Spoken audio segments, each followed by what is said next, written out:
Shalom Bapak Ibu Saudara-saudara yang dikasihi oleh Tuhan Allah di dalam Kristus Yesus. Kembali kita bertemu pagi hari ini. Sebelum kita mendengarkan firman Tuhan, mari kita berdoa. Bapa di surga, terima kasih Tuhan, pagi hari ini kami dapat bertemu kembali dalam sebuah persekutuan yang indah untuk mendengarkan firman Tuhan. Berbicaralah kepada kami semua ya Bapa melalui firman-Mu, dan biarlah firman-Mu boleh menjadi rema di dalam kehidupan kami. Terima kasih Bapa.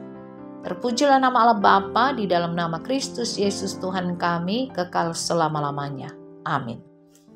Firman Tuhan yang akan kita dengar pagi hari ini diambil dari kitab Ibrani pasal 13 ayat 5, demikian firman Tuhan. Janganlah kamu menjadi hamba uang, dan cukupkanlah dirimu dengan apa yang ada padamu, karena Allah telah berfirman, Aku sekali-kali tidak akan membiarkan engkau, dan aku sekali-kali tidak akan meninggalkan engkau. Demikian firman Tuhan. Bapak Ibu Saudara-saudara, banyak sekali orang menjadi hamba uang karena khawatir dia akan kekurangan, sibuk sekali mencari uang untuk persiapan masa depannya. Itu baik, tetapi kemudian kalau diperbudak oleh uang, artinya semua waktunya dihabiskan untuk mencari uang, sampai-sampai dia tidak sempat untuk bersekutu dengan Tuhan setiap minggu di gereja, bahkan tidak sempat berdoa setiap hari kepada Tuhan karena bangun pagi-pagi sudah langsung yang dipikirkan adalah bagaimana mendapatkan uang pada hari itu sebanyak-banyaknya, sehingga dia tidak lagi mengutamakan Tuhan di dalam kehidupannya karena sibuk mencari uang. Karena khawatir masa depannya akan kekurangan kalau dia tidak mengumpulkan uang sebanyak-banyaknya pada masa mudanya. Ini misalnya, khawatir tentang kehidupannya yang akan datang, bekal hidupnya di masa yang akan datang. Sehingga sibuk menumpuk harta kekayaan. Sibuk cari uang untuk persiapan masa depannya. Dan kemudian dia tidak mengutamakan Tuhan.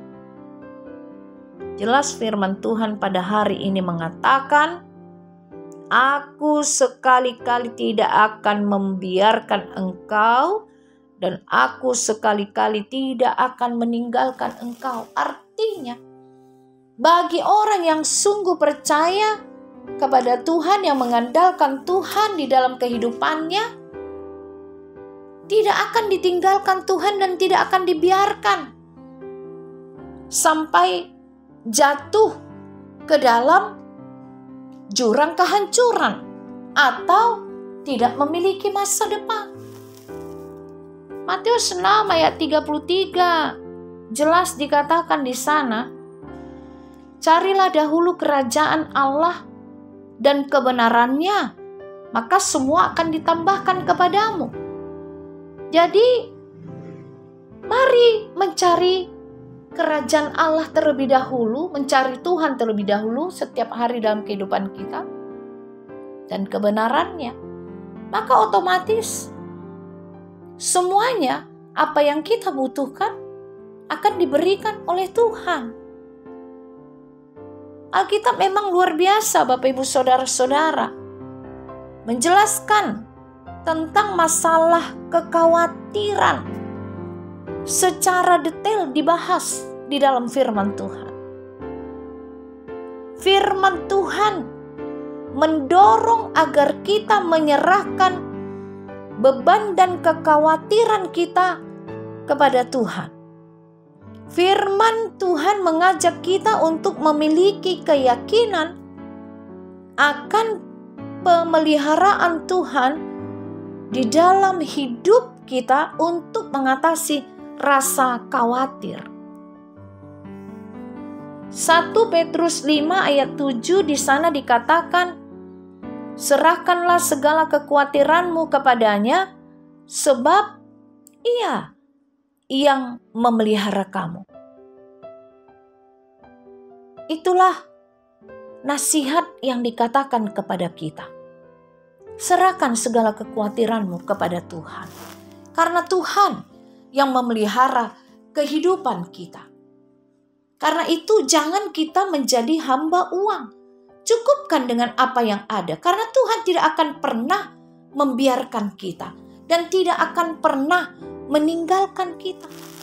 Karena itu, marilah hidup bebas dari rasa khawatir.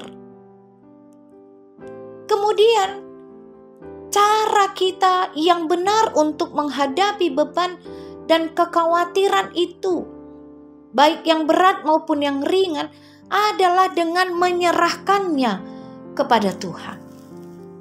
Bapak, Ibu, Saudara-saudara yang dikasihi oleh Tuhan Yesus, apa sih sebenarnya yang bisa membuat kita khawatir?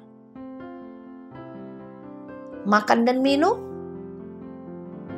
Khawatir akan apa yang kita makan dan minum setiap hari? Khawatir akan apa yang kita pakai? Takut tidak punya baju baru nanti kalau Natal? Atau tahun baru misalnya. Khawatir bagaimana kita dapat menjawab pertanyaan-pertanyaan. Khawatir bagaimana kita dapat berkata-kata di dalam pelayanan kita misalnya.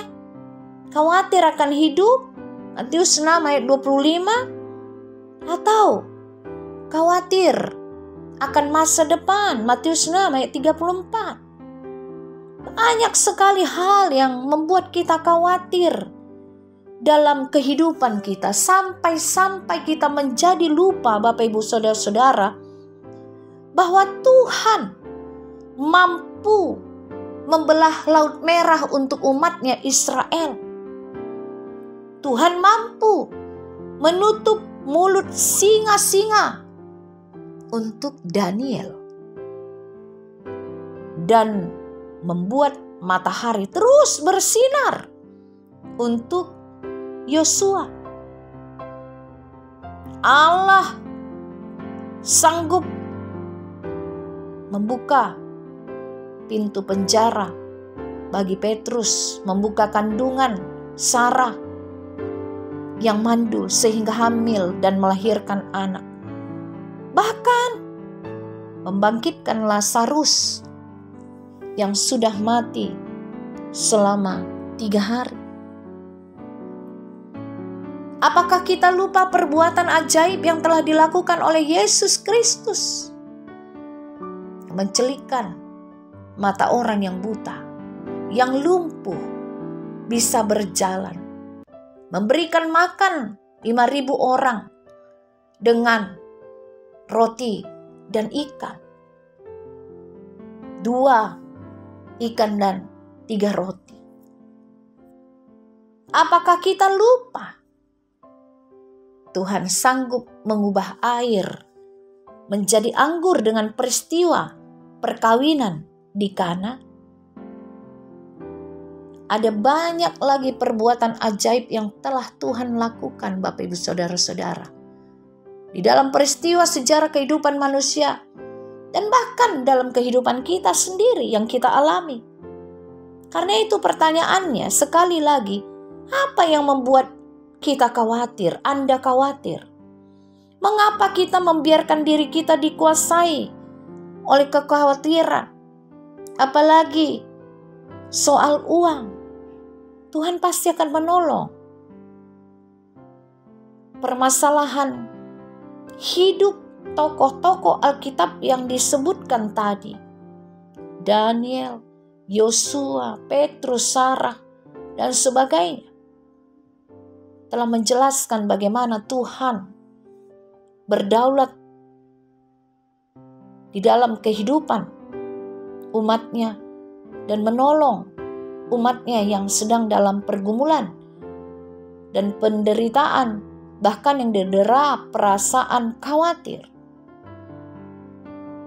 Yakinlah Bapak Ibu Saudara-saudara yang dikasihi Tuhan, Tuhan sangat memahami pergumulan hidup kita dan tahu cara memelihara kita. Karena itu mari serahkan kekhawatiran kita kepada Tuhan Yesus dengan belajar lebih percaya kepadanya. Percaya kepada Tuhan Yesus. Percaya bahwa Tuhan Yesus sanggup menolong kita. Dan mari supaya kita selalu mengingat janji-janji firman-Nya. Dan jangan menanggung kekhawatiran sendirian. Karena Dia akan menyatakan pemeliharaannya yang ajaib terhadap kita. Karena itu Bapak Ibu Saudara-saudara yang dikasihi oleh Tuhan Yesus, ingatlah perkataan firman Tuhan yang mengatakan pada hari ini, aku sekali-kali tidak akan membiarkan engkau, dan aku sekali-kali tidak akan meninggalkan engkau. Demikian firman Tuhan. Amin, kita berdoa.